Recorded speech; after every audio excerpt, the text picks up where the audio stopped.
Welcome back into the GSMC Sports Podcast, as now we're going to be shifting gears a little bit away from the NFL and into the MLB, where last night we had the MLB All-Star Game, so the last real baseball action we're going to get until Friday. It was the American League coming out on top 5-3. I didn't even realize the dominance that the American League has had over the National League in this. They were talking about it on the broadcast. I believe this is now 10 wins in the last 11 years for the American League over the National League in this game. Ultimately, it doesn't mean anything anymore. This used to be a game where it did actually have implications because the winner was of the league was the host of the World Series.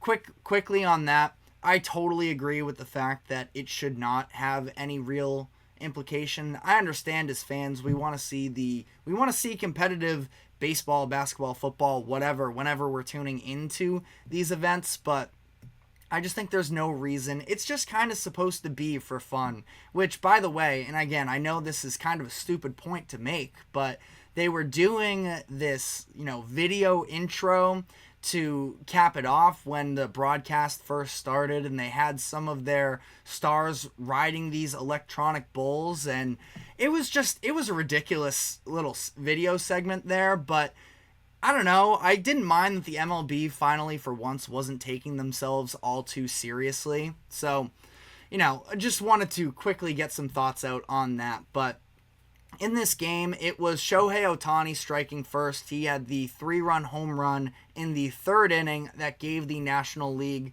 the lead very briefly until the AL was able to tie it up at the bottom of that inning. But a pretty funny stat that came out for Ohtani after years of playing for this Angels team that was just never able to have success around him, and it felt like almost a daily thing. We were getting these tweets of Shohei Ohtani's stat line, and then the Angels ended up losing the game, essentially.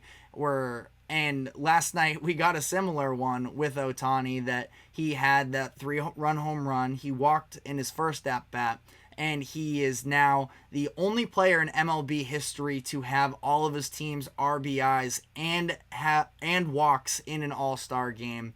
And, of course, they end up losing this game. So Shohei just can't seem to escape it no matter how hard he tries. But like I mentioned, this game ended up being deadlocked in the third inning before Red Sox outfielder Jarren Duran was able to hit a 2-run home run that pretty much sealed the game. It was the game-winning runs there, and the American League comes away 5-3. But Jarren Duran is just in the midst of an incredible season, and you look at where he was for the developmental years coming into the Red Sox organization, and I was always a fan of him just for his athletic...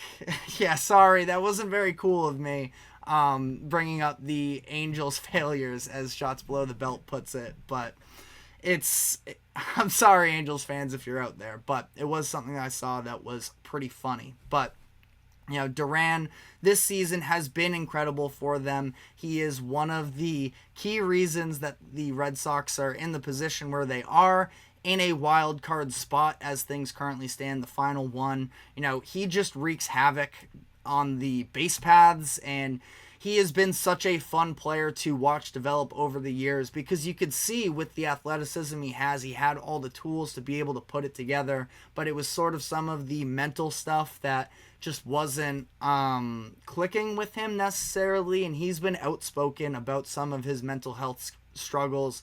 I do feel like he is somebody, and obviously I understand, Boston fan here, I am going to be slightly biased, but I really do feel like Duran is somebody that the MLB could market really well. Now, I understand, he sort of broke onto the scene at a little bit of an older age. At this point, he's 27 years old, but kind of the modern version of he's not afraid to talk about mental health issues. He has this, it's a big thing within Red Sox culture, but he wears these shirts that says F 'em. It says a little bit more than just F, but it's just basically about his fight and everything.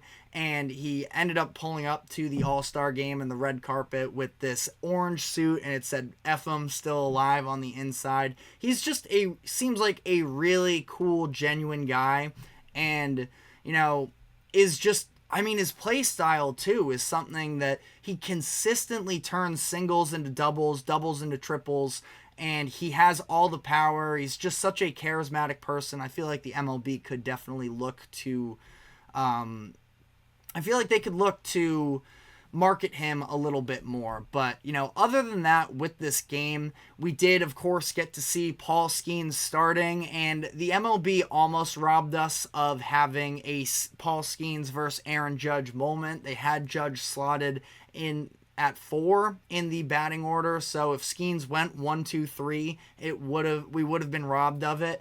But ultimately, Juan Soto ended up drawing a walk right before that, so we did get a little Judge-Skenes showdown. Skenes able to come out on top in this one, force a ground out, I should say, in this situation, and it was just sort of a cool freeze frame moment there where Judge is probably the biggest star in the MLB, and I think that Paul Skenes is going to be the face of the MLB for years to come. So that was a pretty cool moment there.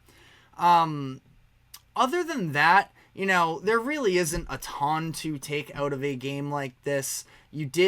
I'm not even sure necessarily if Clay Holmes was available for this game, but I was definitely disappointed that we didn't get to see him, especially in the end where it was the 9th inning. It seemed like, there was at least a chance that things could go wrong, and Bruce Bochy ended up putting in Emmanuel Clase, which is, the right pick. Clase is somebody who does not get enough credit in terms of being one of the elite closers in the game. So, he ends up shutting it down, but I would have loved to see Clay Holmes be on that stage and see what would have played out there. But, again, outside of that, the main storylines really were just Skenes being the youngest All-Star Game starting pitcher since 1986. There was a little bit of controversy on the American League side where a lot of people were clamoring for Tarek Skubal to be the starting pitcher for them. They ended up going with Corbin Burns instead,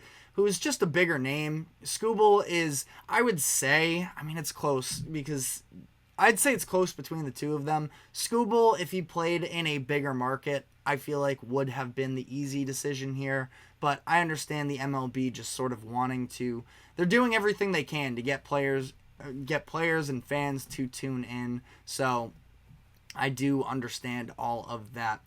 And then, the very last thing I'd say was I did find it interesting that they made the strike zone a lot more transparent in this game, as in you can see through it, and it's not quite as clear, if it's a definitive strike or a ball. Now, you could just go on the ESPN app and basically track it that way, and you would have your definitive answer. But it was almost kind of relaxing not having to worry about every single thing, whether they got the pitch or the ball wrong. But that's also where I just feel like eventually we got to come to robotic umps, and I don't know sort of what the general consensus is on whether or not people are pro or anti that.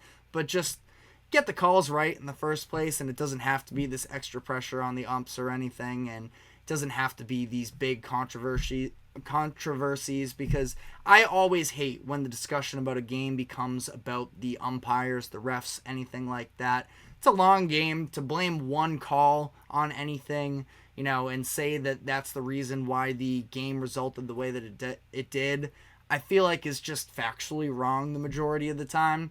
But it's something that I'm hoping that the MLB is able to amend at some point and add in those electronic umps where they do get everything right without failure. But, let me know what you thought about this game. I also am curious what the comments have to say about those jerseys, because to be honest, I didn't hate them quite as much as other people online did. They definitely weren't prototypical all-star jerseys, and I think they need to reorient themselves a little bit. But just as for jerseys themselves, I didn't think they were the ugliest thing in the world. Like, I feel like I saw a lot of that being the sentiment, but let me know on that front. But we are going to have to speed this up here because we are running out of time. We have one more segment where we are going to be diving into Team USA's win over Serbia in Olympic basketball earlier this afternoon. So we're going to be diving into all of that. Stick with us, and we will be right back after this final break.